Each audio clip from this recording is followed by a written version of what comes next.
International Islamic Research Center.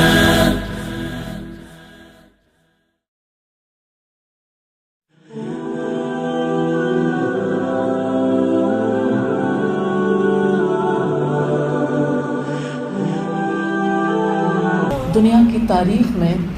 ہم دیکھتے ہیں کہ بالکل جب پہلے انسان کو اللہ تعالیٰ نے پیدا کیا، وہ جب آسمان پر تھا، پھر جب اس کے ساتھی کو رب نے پیدا کیا، پھر جب دونوں کو ابلیس نے بہکایا، پھر جب جنت سے زمین پر آئے، پھر جب اللہ تعالیٰ نے رسالت کا سلسلہ شروع کیا، ہر دور میں لوگ سچ کو تلاش کرتے رہے، اور سچائی کی یہ تلاش، عجیب بات ہے کہ اس تلاش میں جو کوئی سچے دل کے ساتھ مصروف عمل ہوا تو اللہ پاک نے اسے سچائی کا راستہ دکھا دیا۔ اگر آپ تاریخ کے اوراق کو پلٹ کر یہ دیکھنا چاہیں کہ دنیا میں سچ کی تلاش میں کون کون نکلا تھا تو آپ کو انبیاء سر فہرست نظر آئیں گے، لیکن میں آخری پیغمبر کی بات آپ کے سامنے ضرور رکھنا چاہوں گی کہ اللہ کے رسول صلی اللہ علیہ وسلم جب سمجھ نہیں پاتے تھے اپنے دیس کے حالات کو دیکھ کر، اپنے ارد گرد کے لوگوں کے حالات و واقعات کو دیکھ کر کہ سچ کیا ہے اور ان سارے معاملات کا سولوشن کیا ہے، تو آپ پھر اپنے گھر میں، اپنے کاروبار میں، اپنے ریلیٹیوز میں، اپنی سوسائٹی میں سکون سے رہ نہیں پائے۔ کیا آپ لوگوں میں سے کوئی بتائے گا کہ رسول اللہ صلی اللہ علیہ وسلم کہاں چلے گئے تھے؟ ایوری ون نوز کہ آپ صلی اللہ علیہ وسلم سچ کی تلاش میں ویرانے میں گئے تھے، ایک غار میں گئے تھے۔ پھر آپ کیا کرتے تھے؟ سچائی کی تلاش کے لیے غور و فکر کرتے تھے، لیکن آپ کو کچھ سمجھ نہیں آتی تھی، آپ کو غور و فکر سے، اپنی عقل سے سچائی نہیں ملی تھی۔ اب صلی اللہ علیہ وسلم کتنا عرصہ یہ کوشش کرتے رہے، ایگزیکٹلی تو ہم کچھ نہیں کہہ سکتے، لیکن یہ بات ہمیں پتہ ہے کہ یہ تلاش کا وقت کم از کم 1 سال سے زیادہ تھا۔ لیکن جب آپ صلی اللہ علیہ وسلم نے حجر اسود نصب کیا تھا نا، جب کعبہ تعمیر ہوا تو آپ کی عمر 35 برس تھی، اور اس کے بعد آپ صلی اللہ علیہ وسلم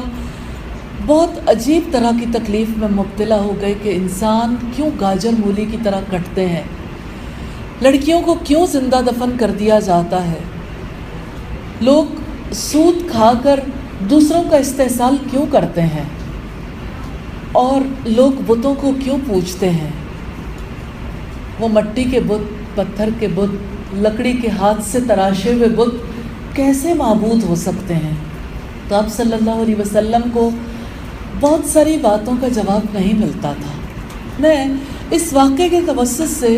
آپ کو یہ بتانا چاہتی ہوں کہ سچ کا تعلق انیشلی، ابتدائی طور پر اگر کوئی اپنے اندر سے ڈھونڈنا چاہے تو اسے اپنے اندر سے اس سفر میں کچھ ہیلپ تو ملتی ہے، لیکن بہت زیادہ نہیں۔ اگر کوئی اپنے ارد گرد کے لوگوں سے پوچھنا چاہے، اپنی عقل کے بعد بھروسہ کرنا چاہے کہ میں بزرگوں سے پوچھ لوں، ارد گرد کے ماحول میں ریسرچز کے توسط سے میں سچ تک پہنچ جاؤں، تو کسی حد تک ایسا ممکن ہے، لیکن فائنلی الٹیمیٹ ٹروتھ کیا ہے، اس دنیا کی اصل حقیقت کیا ہے، انسان کہاں سے آیا، کیوں انسان پیدا ہو جاتے ہیں، کیوں وفات پا جاتے ہیں، یہ آنا اور جانا کس مقصد کے لیے ہے، کون ہے جو پیدا کرنے والا ہے، اس کے ساتھ انسان کا کیا تعلق ہے، جب لوٹ کر جانا ہے تو پھر اس دنیا میں اسے کیسے رہنا ہے۔ یہ ہے وہ سچ جس کی ہر ایک کو تلاش ضرور ہوتی ہے۔ تو یوں سمجھ لیں کہ علم سے یقین تک کا سفر